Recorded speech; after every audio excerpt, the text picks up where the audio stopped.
All right. Um, so once again, I just want to do like an introduction. So it's in our recording. This is Web Chefs One webinar where they are gonna share a little bit more about what is needed to become a customer for them and also understand the benefits of partnering with this distributor. And here we have Chef Arthur, who is Web Chefs One, the director of sales. And I think right now, Anna, who's the program director of What Chefs Want, local food connection program. 10 years ago, Anna co-founded the regional food hub that eventually became the local food connections. And she continues to lead middle of supply chain innovation and support connections between local customers and local vendors every day at What Chefs Want expands its local program to multiple regions.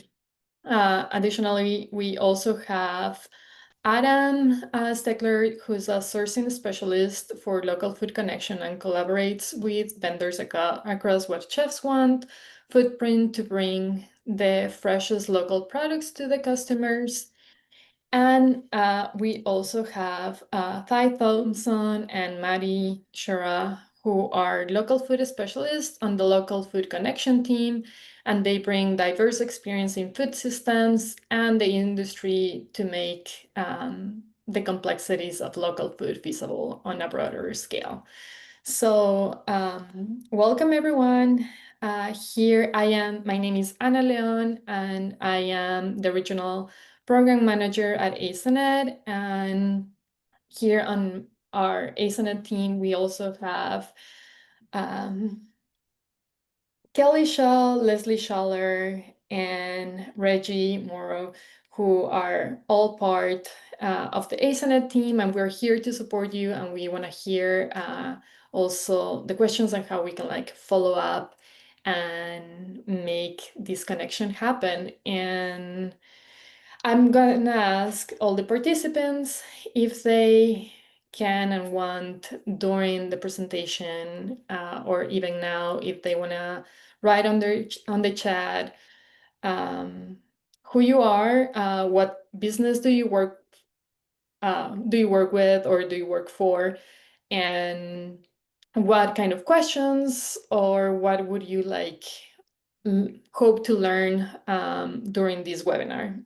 So that will be great if our speakers can have that during this presentation so we can like see what are the specifics or if there's something that we can answer, that we can make sure we answer during this webinar.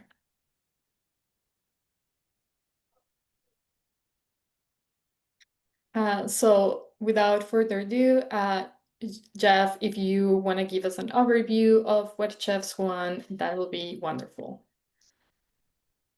Yep, appreciate that, and really appreciate the chance to be able to sit here and speak with everybody.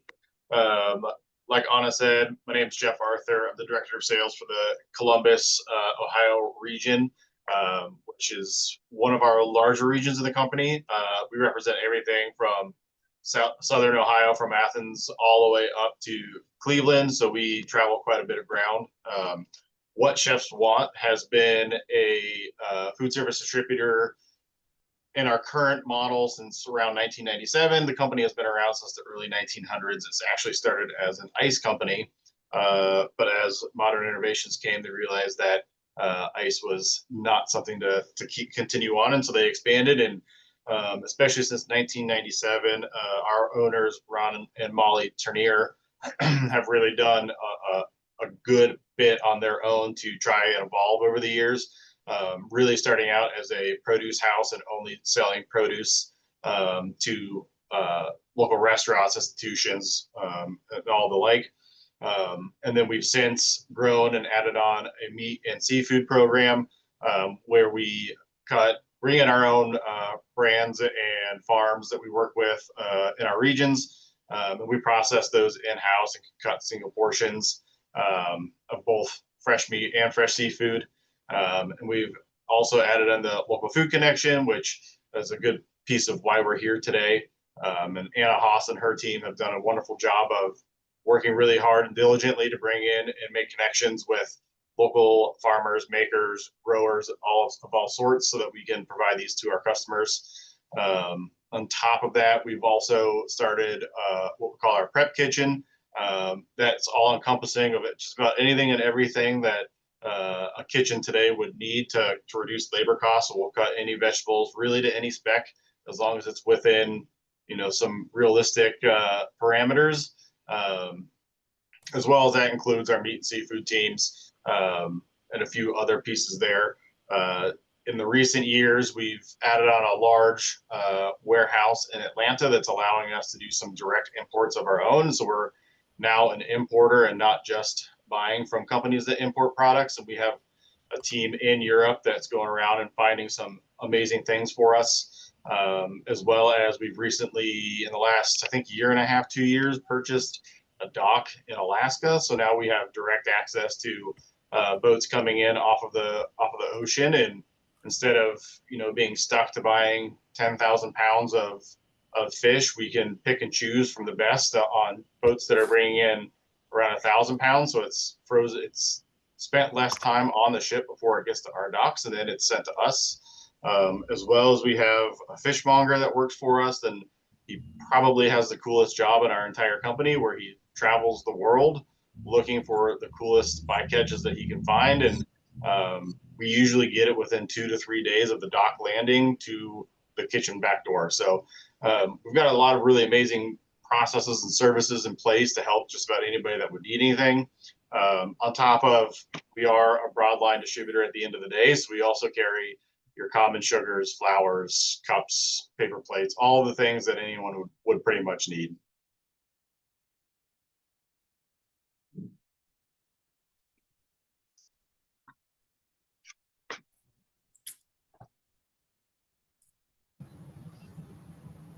Shall I jump in on Local Food Connection? Would that be a good Sure. step? Okay. Fabulous. Maddie, were you going to show, or were we going to show the PowerPoint at all? I can, yeah, I have it open. Let Be me Okay. make sure that I can share. Hold on Perfect. 1 second, or you can start talking if you'd like. Sure. Anna, I might need you to allow me to. Great. One of the cool things I think that is in that slide deck is what it looks like in our warehouses, and what it looks like for a product coming in. A lot of times we show that to local vendors because one of the things I wanted to start by doing is to applaud your region and the partners on this screen for all that they are doing and have done for so long with local food. And there is such a vibrant set of local food systems that we hear about and that we see. And I believe the thing that we're here to talk about that's a little different today is how local food starts getting into a system that looks more like this one.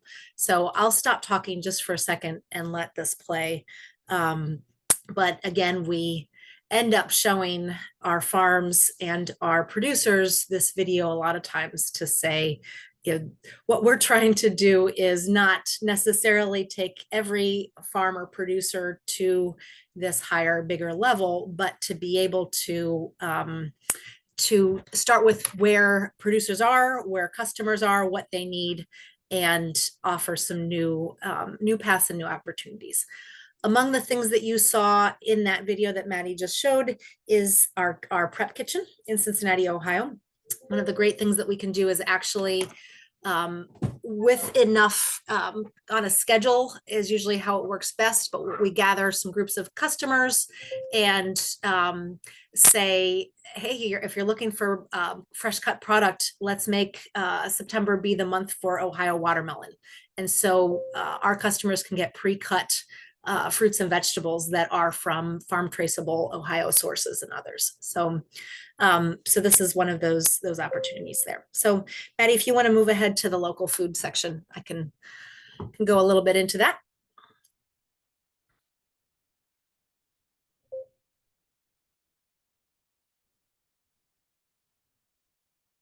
Cool. So again, what farm to restaurant, farm to bakery, farm to just about anything there is is awesome. And that's the first step. And we always want to see that continuing. So we want our farmers across the country, in your area, across the state, et cetera, to have as many different sources of sales as they can. So buying direct from a farm is never a bad thing, never something that I would want to discourage. Buying from a farmer's market, similarly. I know you all have Chesterland produce auction. You've got other ways of getting it, but what we're trying to do is to then merge it into this more traditional system. So as Anna said at the very beginning, I've been doing this work now for 10 years. So I helped to start a food hub in Cincinnati, Ohio, with a lot of the farms actually coming from closer to your area. I grew up along Route 32 going towards the Athens area. And so Local Food Connection, this is going pretty fast. Okay. I'm trying to find what you're talking about. So Okay, sorry gotcha. about that. We can That's go okay. back. All good, all good. So Local Food Connection did start as a standalone food hub. Like many, it was a different small business with small and mid-sized farms and artisans. I actually got to be I was the first employee. I got to be the person doing the delivery truck. I don't have as much gray hair then. I was much fitter when I drove around to all the farms and all the restaurants. But after 5 years of doing that and having institutional customers, having school systems want to start, we couldn't do it in the little Sprinter van that I used to drive. And then we couldn't do it in even just the 4 or 5 different vans that we were working. So that's where we came on board and partnered with this larger company, What Chefs Want, with those bigger trucks that you saw. So the bottom line is that we're now coming into your area. We're able to do delivery on a weekly basis to start with, and we're opening up many more opportunities. That means that, number one, we can start working with even more of the artisans and producers over the course of time that are in your area. We already work with a number of them already, and Adam can talk about that too. But number two, where there isn't already some of the product available, we can also help you source from some other places in Ohio or elsewhere as well. And so the idea really, our mission and our vision is to create a system that works for those at both ends of the equation, both local food producers and buyers. Among the slides that you'll see here is that we really do think about keeping everything farm traceable. Thank you, perfect. Providing extra support for smaller farms that may have had certain disadvantages in the past, really doing a lot of training for farms and artisans for growth and distribution, and helping customers really be able to choose and align with their values. Maddie, what's the next slide? And maybe I'll go off of your slides now. Okay. You can scan to learn more. I'll put some more links in the chat. I think we have a little bit about, we could go back actually to some other info about like which kinds of organizations we work with. We have a few slides that I skipped over about What Chefs Want as a whole, but I think you covered a lot. You both covered a lot of the big points. So maybe I'll stop sharing, and then if there's specific, rather than share the deck in order, which was causing some trouble, so sorry about that, I can just share as needed other resources. Can I pinpoint just a couple of the things that I think are in the responses here? So number one, it sounds like we've got someone from Culinary Services looking for information on local product purchasing opportunities, specifically with some of the things that larger distributors are no longer offering. So I'll let Jeff talk about more about the smaller deliveries and split cases. Maddie, I wondered if you could pull up our local list and just show the breadth of some of the items that we're offering. So the idea is to really bring light to as many different types of products, again, that larger distributors may not be able to have, and to, again, have those be state traceable, farm traceable, and back and available. I'm sorry, I'm putting you on the spot, Maddie.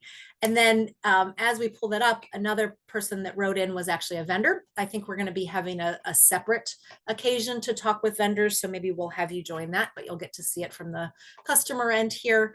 And so the idea again would be you know, continually trying to get to know where a vendor is. And we do have different requirements to come on board because of the breadth of the different customers and some of the things that they require.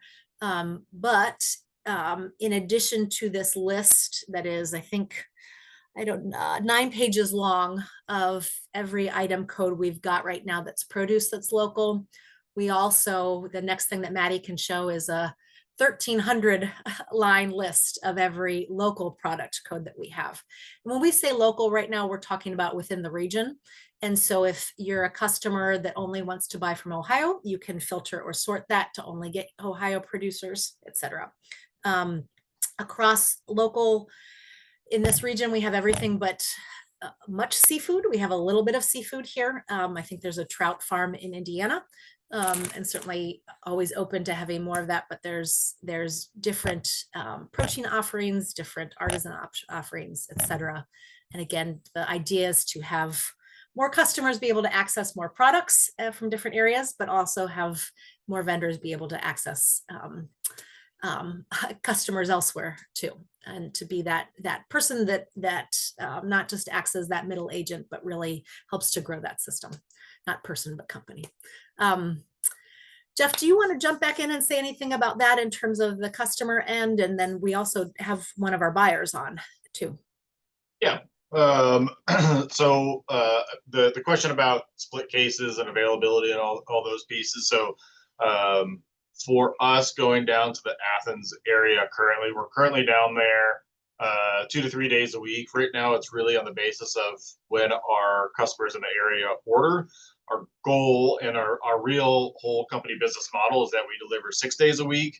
And that's our goal, is to get to that point in Athens. So once we have enough customers and enough individuals purchasing from us, we'll start opening up those additional days. But right now, the demand really isn't there, and specifically from the customer base that we have, and they're okay with the days that we're coming down there. And the hindsight to that as well is, as we go down there to pick products up from vendors, makers, growers that Anna and her team are purchasing, then we're down there as well to backhaul product back to our warehouses. And our Columbus warehouse here often ends up being kind of the middle ground where we bring product in, we check it in, and then typically it ships off to another warehouse to try and give it to the broader spectrum of our customers. But the goal is 6 days a week at some point. We have late cutoff time, so orders can be placed up until 10 p.m. for the day before delivery. That's obviously contingent on specific items that may have some earlier cutoff times. Our cut steaks, our cut seafood, some of our local food products have what we call just in time, and they'll have some lead times involved with those, because we're giving the growers, farmers, makers a heads up of when their products are being ordered, and then they actually go out to the fields or wherever they need to go and pack the product, and we pick it up and then deliver it. So always try to make sure that everything that we carry is as fresh and of quality as possible. And then the split cases side of our business. So about 60% of everything we carry, we split into its each's format, or at least a smaller format. One of the common things that I say when I'm talking to new customers, and a bit of more of a history of me, is I was a customer before I joined What Chefs Want into my role now. When I was a customer, the sales rep at the time told me, he's like, if you want to buy one bunch of parsley, I'll ship you one bunch of parsley. And that still holds true to today. We will literally ship you one 39-cent bunch of parsley if that's what you want to order. Please order more than that, but I mean, that we will stick to what we say we'll do. So that's one very huge benefit for us, on top of the split cases, because we understand that not every kitchen has a giant walk-in, not every place has large storage spaces, and you just need something to fill your day or your next 2 days. And that's what we try to be. We try to be what chefs want to everybody. So we try to always evolve and do what we can to make sure that we're listening, and we're developing our programs, making sure that we're doing what everyone truly needs out there. Especially as budgets get tighter and tighter, we understand that you really need to pay more attention to what's being spent, and it's a lot easier to do that when you buy just what you need.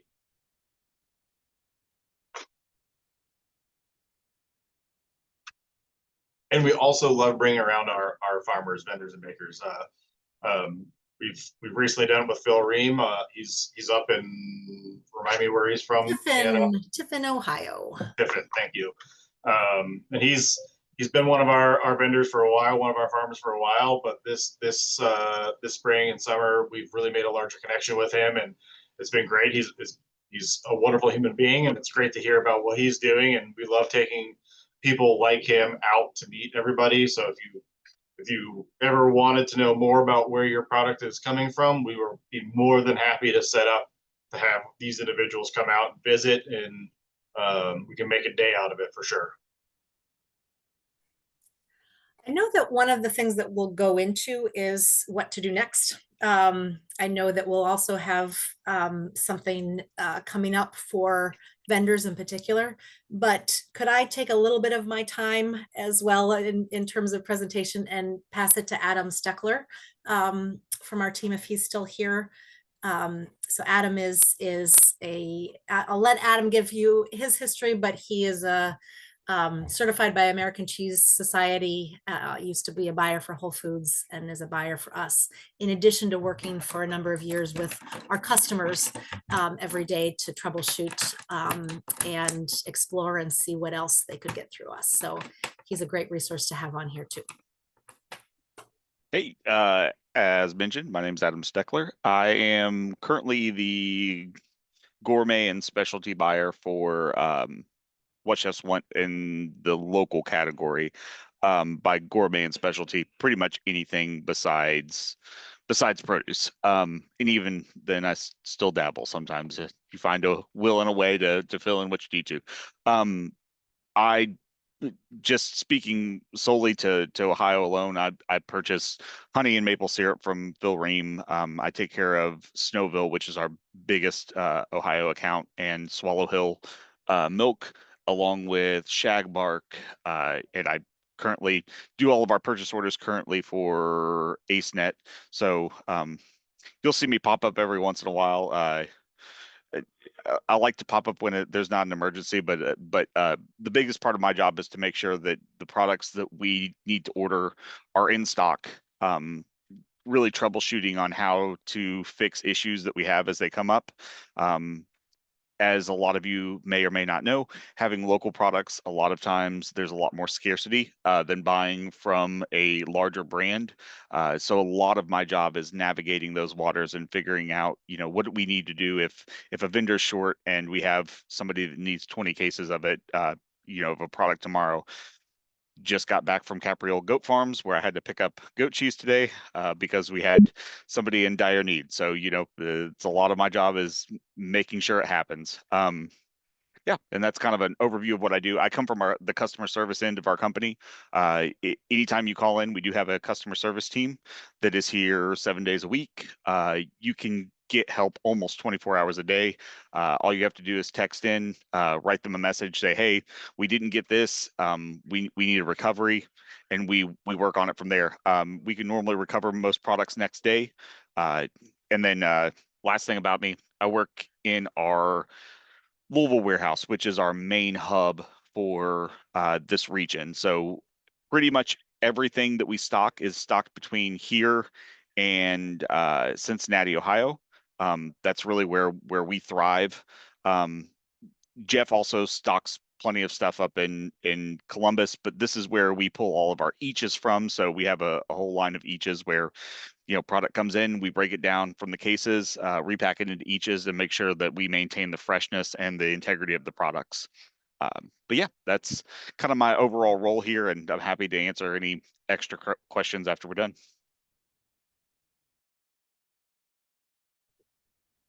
Yeah, thank you everyone. And I don't know who will be the best, maybe Jeff, to tell us a little bit more on what are the considerations for food businesses, customers and vendors that people here should be aware of.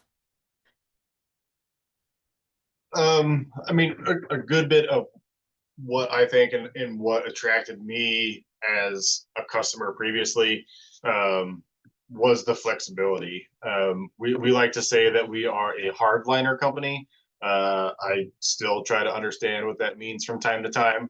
But what it means is that we try to work with the harder product lines and try to do the things that a lot of other vendors typically shy away from or have grown away from over time, because realistically they probably don't make nearly as much money as the easy stuff, and on top of it, it takes a larger staff like Anna's team to try and work with these products, especially on the LFC or local food connection side.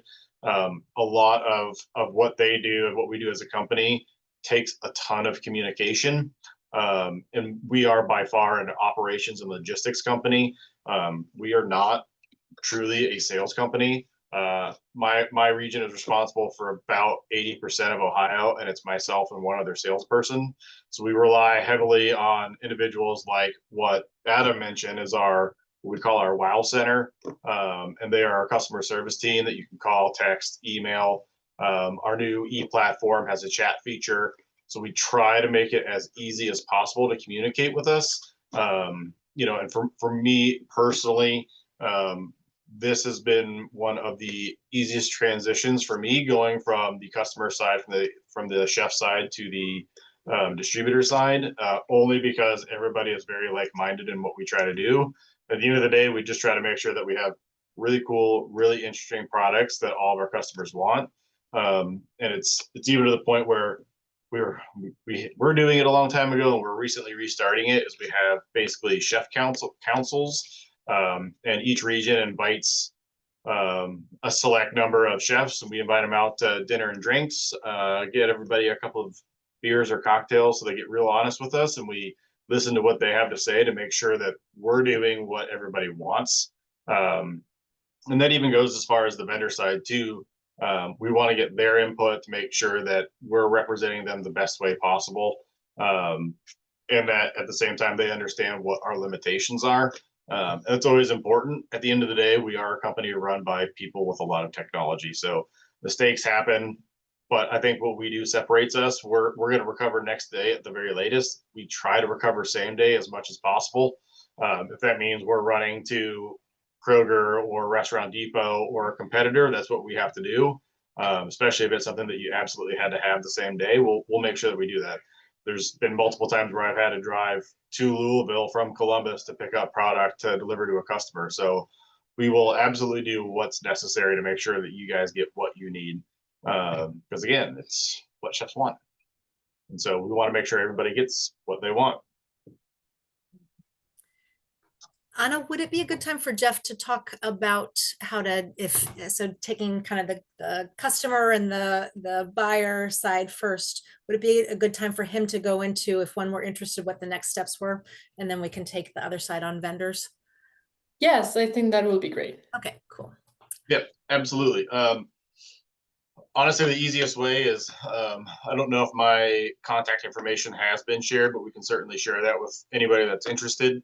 The easiest way is to either pass your information off to me or give me a call, email, text, smoke signals, whatever would be necessary.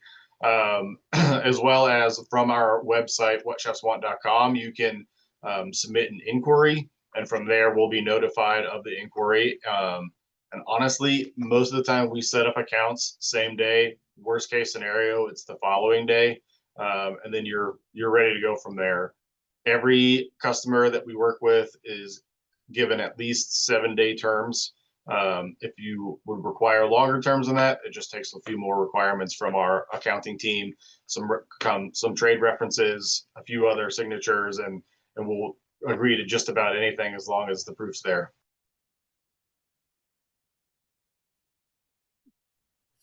Jeff, would you mind putting your email address in the body of the chat? Yep. Okay. Y'all okay if I tackle the vendor side for a minute? As long as I can touch on it after you're done. Absolutely. So first of all, I think it's best to go into detail on a separate call. honestly, with people who are prospective vendors, just because it is in detail and it's a different process than for customers. That said, since there's at least one prospective vendor here, we can absolutely start to touch on that. So the really what the overall first step is kind of a meet and greet and a matching. And a lot of times what we do is that we schedule a group meeting where we take a longer amount of time to talk through the types of products that we're looking at. So if we're looking at food artisan products or gourmet products, we'll talk through that kind of product set. If we're looking at proteins, we'll talk through those. I'd put dairy probably in with the gourmet and artisan. If we're talking about produce, that's a different type of conversation, and so we'll go into that at first. But the idea is really, again, I'm just giving kind of the overview. It's to understand a food business. Hopefully at the very first, to have them understand us a little bit and us to understand the broad swaths, and to understand where you've been, where you're looking to go with your business, and who you already sell to, and what you'd like to do.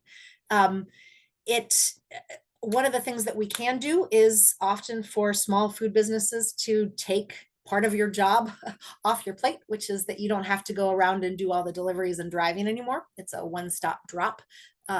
With that, we do have 15,000 customers in the region. We have 6,000 products. So just by listing an item on our website doesn't mean that it's automatically found. It's kind of like Amazon or something like that, where we also all have to work together to do some, to help people find it. But there is the chance to really get seen by a much wider swath of food businesses who are looking to buy. As we've said, we work with institutions, we work with restaurants and chefs, we work with schools, though that's a better fit often for produce and for certain types of school food appropriate artisan goods. The biggest barriers are often food safety. And we love to work with partners like AceNet so that we can offer the guidelines, what needs to happen, but we spend our time doing our work while we're doing some technical assistance and helping other partners help the food businesses they support get ready. So that would be the best possible scenario for us to do. I'll stop there for a minute and let you come in. I do buy our produce locally in the region, so I can always talk more in detail about produce, but Adam's got the goods or wants the goods in terms of his portion of that. Yeah, so just I'm kind of with Anna. I'll make it very brief about what it takes to become a vendor, or what it takes. A lot of it is really about, one is your production and your availability. Do you have a good grasp on how much you have available, how much you can produce? And the second is normally, do you have a customer base that you can't reach? I think that's a big thing that we ask a lot is if you are producing a product, that's awesome. But we have a lot of people that come to us with products that, like, we have a great product, nobody knows who we are. That's where we kind of struggle at times. Full disclosure. So it always helps if you have a product and you're looking to make that next step. That's really the types of businesses that we really try to focus on is you've done the work, you need the next step. How can we help you to grow?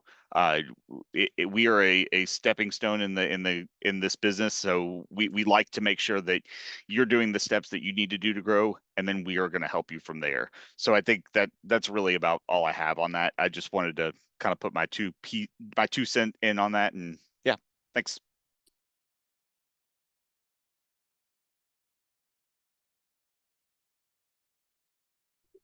I also just wanted to bring to everyone's attention, like, these questions from May, from Dr. May Thai Kitchen, which is a local business here in Athens. And she's asking if she can find some of these ingredients like Thai chili, kefir lime, tamarind juice, rice flour, and others. And I just want to like make sure we talk a little bit more about these out loud in the recording, so like other people who look at this later can know what's available and what are of these like specialty ingredients, maybe not only like from Asian foods, but like other kinds. What can they find from, yeah, with what chefs want? Yeah, I can definitely speak to that. One of the hardest parts of my job is knowing everything that we carry. I think our current list is over 6,500 or 7,000 individual lines of products. So there's always something new to be found in our catalog, and a lot of it I don't see every day. It's our customer base, and if they don't ask for it, I'm really not looking for it. But specifically on what May is asking for, yeah, we carry a good amount of these items, and like I mentioned in the chat, if it's something that we don't stock, if we have access to it from one of our other vendors, we can certainly bring it in, and we'll have a lead time and some other constraints set around it. But it's something that we will absolutely do, and we do a pretty good job of working to find solutions for everyone.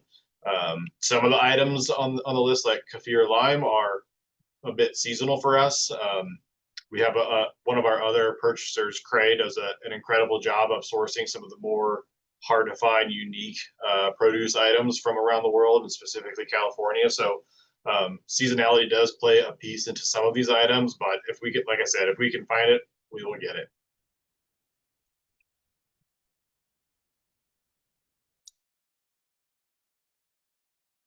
Thank you. Yeah, that sounds great. And I am not seeing other questions in the chat, but I don't know if we can talk a little bit more about, okay, so what would be the next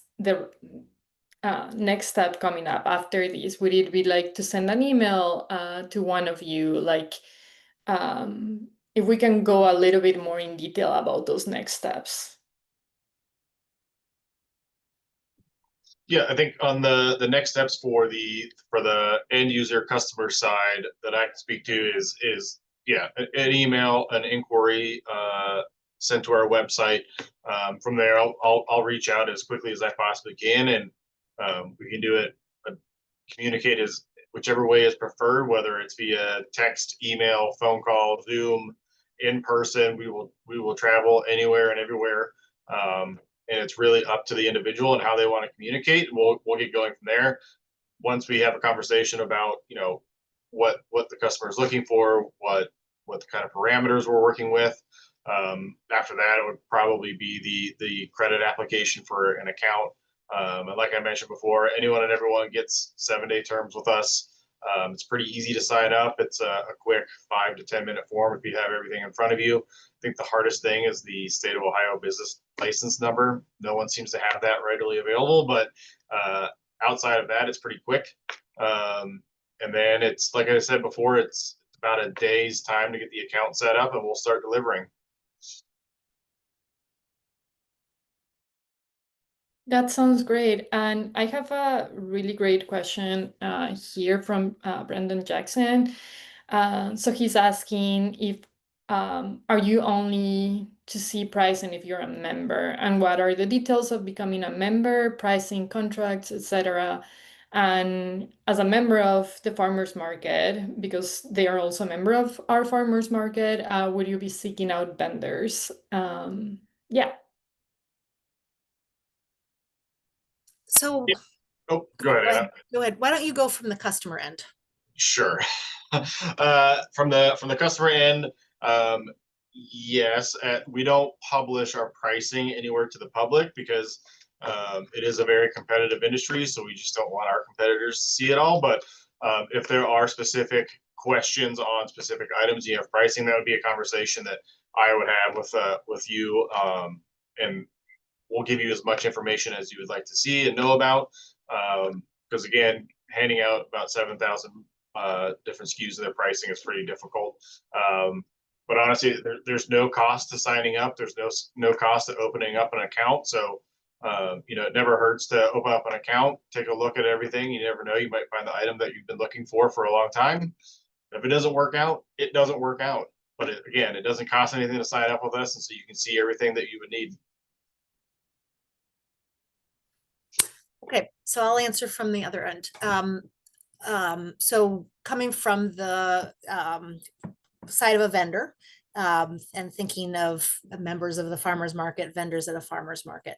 Again, I will say that I would love to see us schedule another call and another resource time for vendors, and we can maybe use this as a start and get some to join.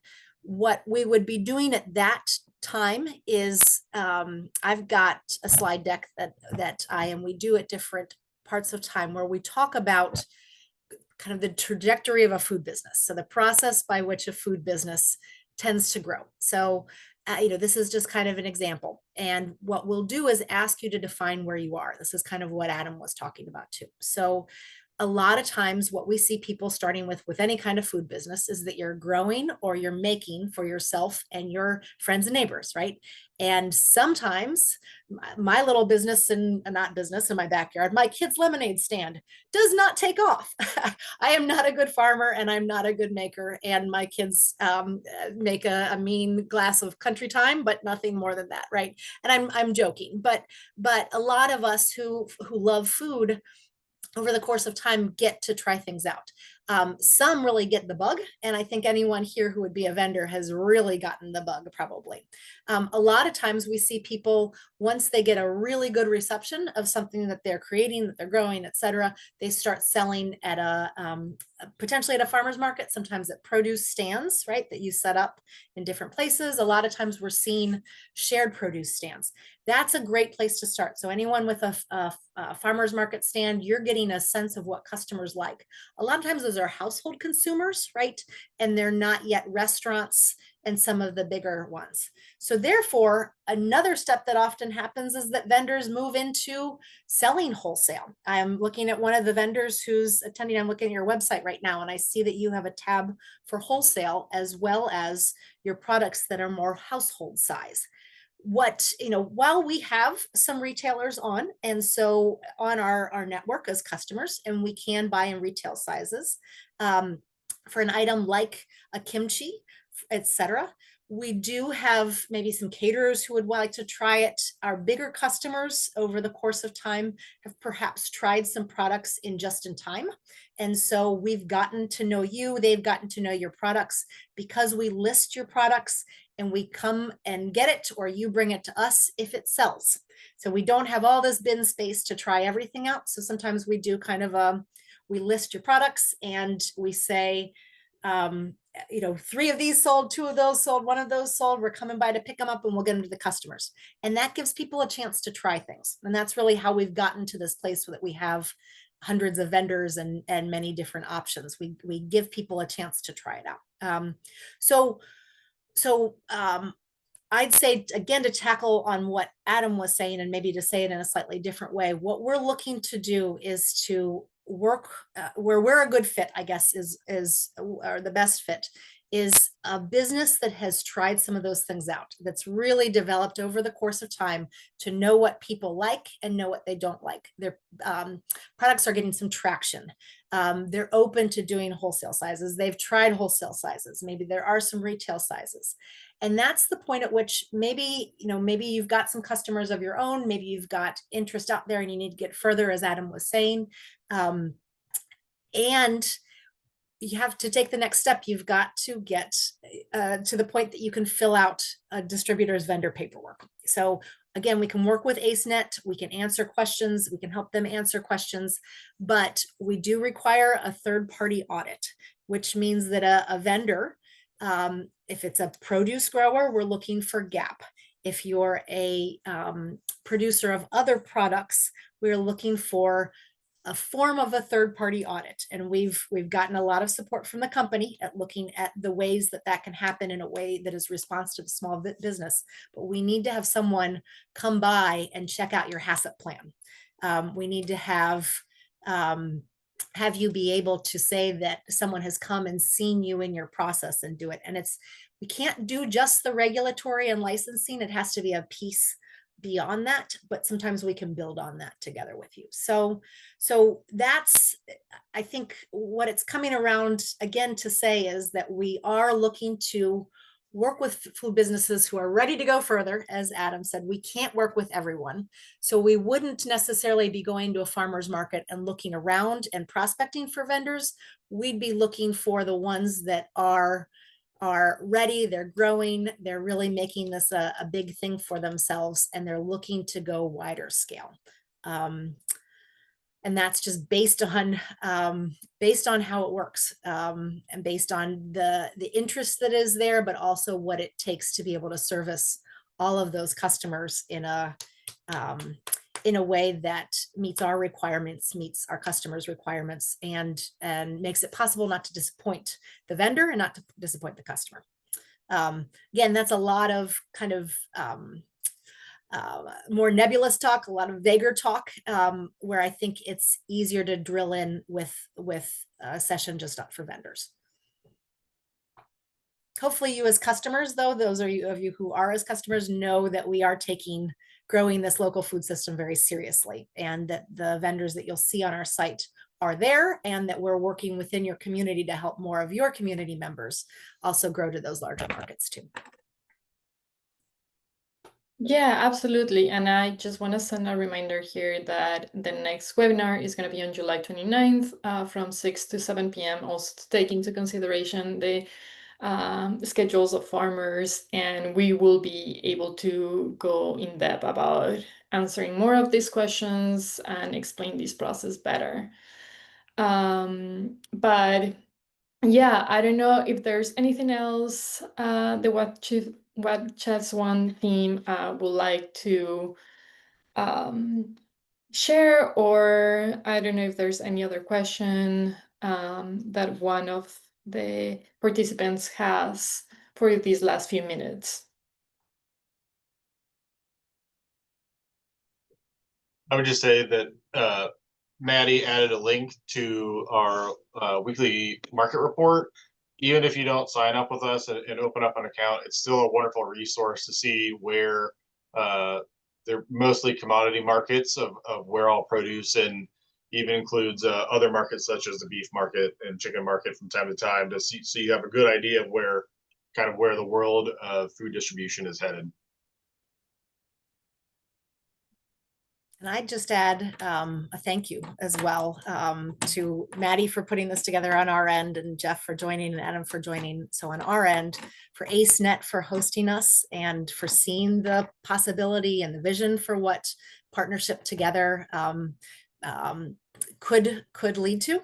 And then also just for AceNet in general, as well as the Regional Food Business Center and others, for just your long history of and rural action too, your long history of working with community members and really listening and developing really responsive ways to tackle food systems and growth. So we appreciate you very much, and we appreciate the chance to work together.